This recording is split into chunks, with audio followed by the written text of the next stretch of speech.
जब से लड़ी होई के पिजरा से आजाद के अब बहुत याद के जान ये जब से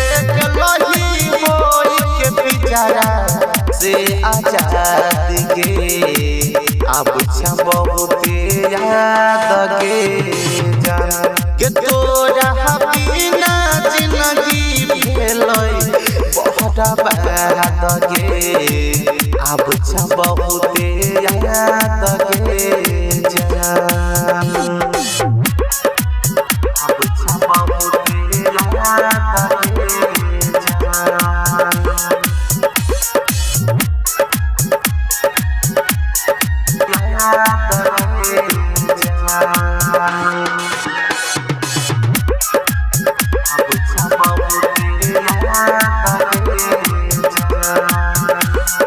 जब से गई तू ससुराल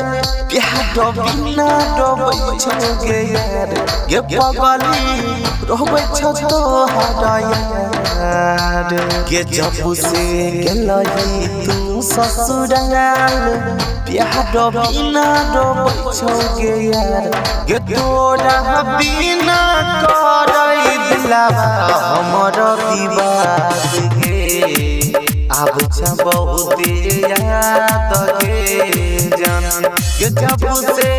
लड़ी होई के पिजरा से आजाद गे अब बहुत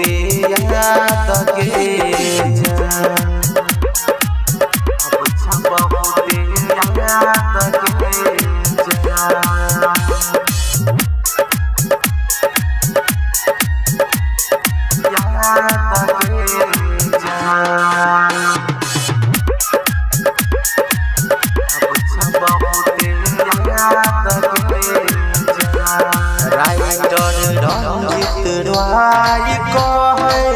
बेवफा छौरी भाई रे रहे रे भाई रे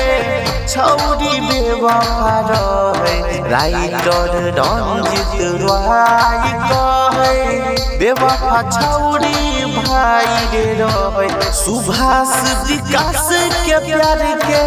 लगै उ सारा धरे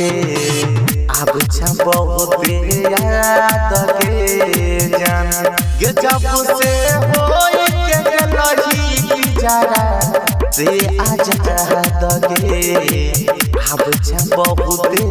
याद के जान।